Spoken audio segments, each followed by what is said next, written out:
found the ancient stellarium perched on a cliff facing the Arctic Ocean after a day of sailing due north of the Eskimo encampment. Jacob van Ostad was our most keen member of the expedition. He had been chasing down the source of a peculiar type of crystallized metal present in several sacred items among the natives on the northeast coast of Greenland. The site was a remarkable find for any explorer, and we were all enraptured in our search for enlightenment and meaning. The surviving architecture seemed almost unearthly in origin and astonishingly sophisticated. The metal Jacob was searching for was abundant, almost ubiquitous. We were so taken by our find that we were surprised by the sun falling below the horizon. As we quickly picked up our gear, ready to head back to our camp, Jacob van Ostad declared that he wanted to stay. He was adamant. We begged him to reconsider. The night would be getting colder by the hour, and we feared for all our safety. Jacob refused, threatening us with violence if we wouldn't leave him alone. As the snowfall turned heavier, we left him there on his own.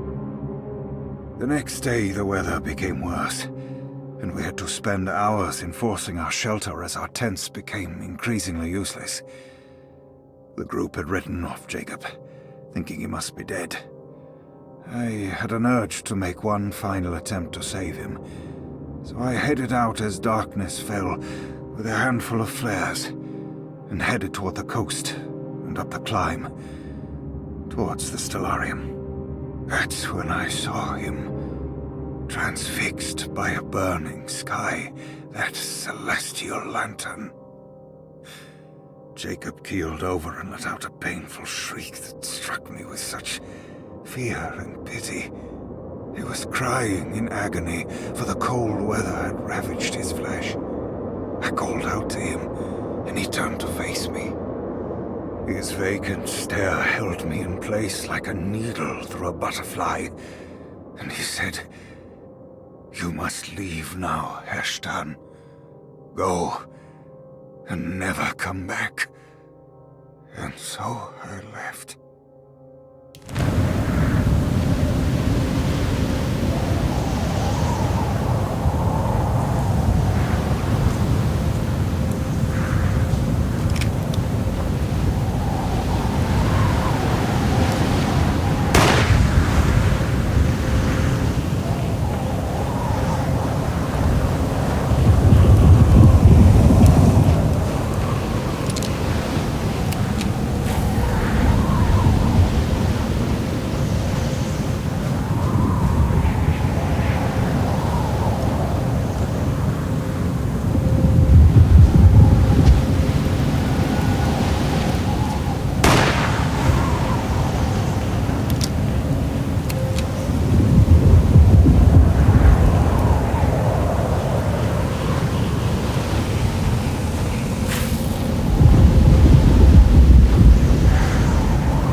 Hey, we can talk about this. It's too late for that. It's too late.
Man is going to be in the middle of your existence, Jeremy. And at least set everything in order.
understand. Why are you here? I did everything you wanted to break the pact. What else can I do? Wait, it did work. That's why you're coming after me. You're in my head now. In that case, I hope you enjoy your stay. Emily, stop! Don't worry. We got you.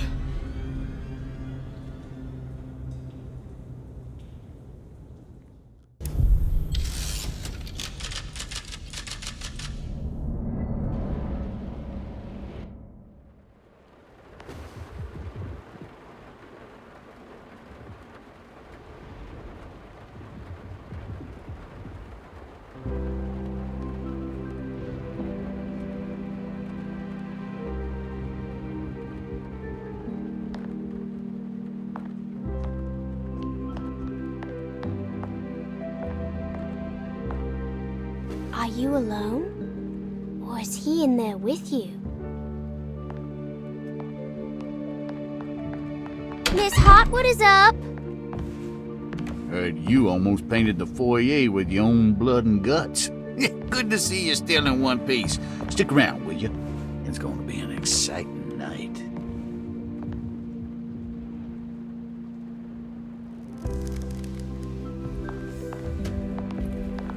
Good to see you made it, miss.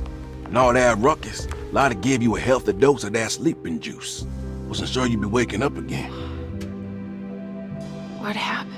You had a psychological breakdown. Tried to shoot yourself. Sorry for the manhandling, but we just wanted to save you. You also stabbed Jeremy in the eye. Is he alright?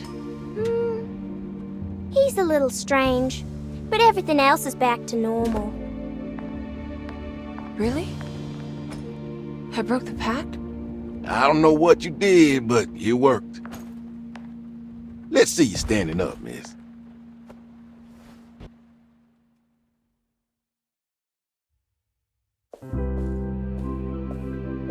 Jeremy, are you okay? I'm so sorry for hurting you. How can you ever forgive me? Emily, I missed you so. I do hope you'll stay with me for a while. Uncle, what's wrong? Is it anesthesia? He seems so meek. I wish that was the case. It turns out that you managed to lobotomize him. It's actually quite impressive considering your technique. This is permanent? You sacrificed a piece of his mind to save the whole. It's a little like treating a bad knee by cutting off the leg. It's blunt, but it works. That's terrible. Perhaps. But at least he won't suffer anymore. Do you remember the Dark Man, Jeremy? Ah, yes. Where did he go? I hope he is doing all right. You see? With a violent stab, you made any future treatment quite redundant. I assume you will be bringing him with you back to New Orleans. I will. I just need to find Detective Carnby.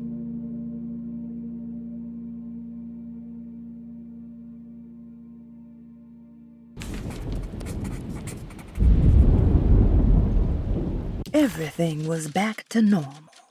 Did any of it really happen? What had Emily actually been doing all night?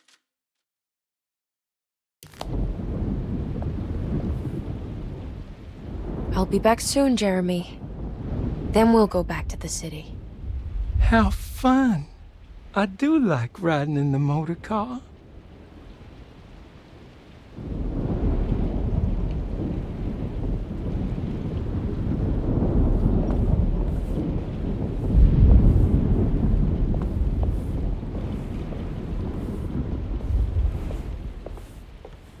Well done, Miss Hartwood. You officially made Derceto the dullest place in existence again. Oh, thank you.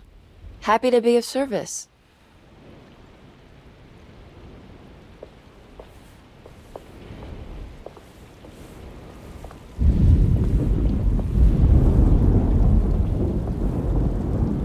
Good to see you're still with us, miss. Are you hungry? No, thank you. I'm still a bit woozy.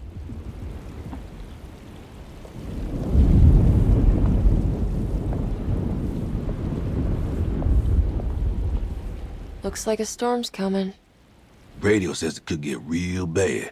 Floodings and such.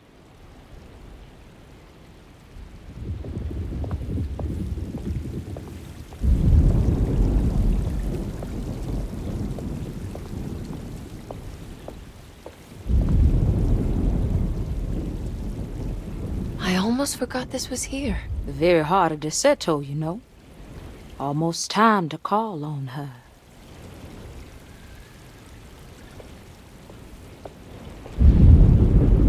Do you know what's about to happen here? Oh, just a little ceremony we do each year on the eve of St. John. We raise our glasses to the old wishing tree here and ask for a better year.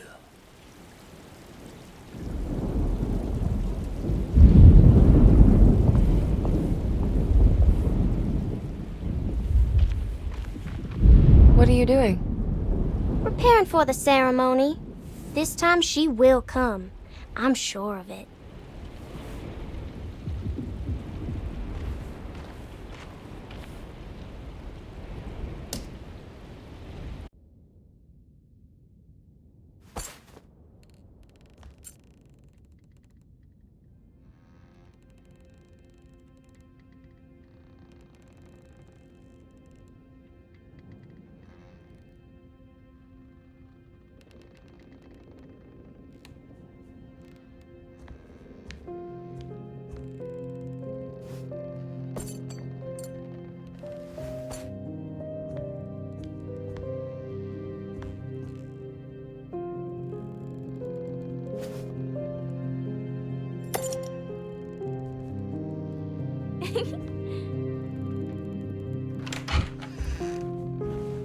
Hey, kid. What are you up to? Nothing much. Yeah? Anything I'm gonna have to pay for? You're bored, aren't you? Yeah, I can tell. You want to see if we can tear your mother away from the play? Can you believe they're still going? It's been hours. You forgot this.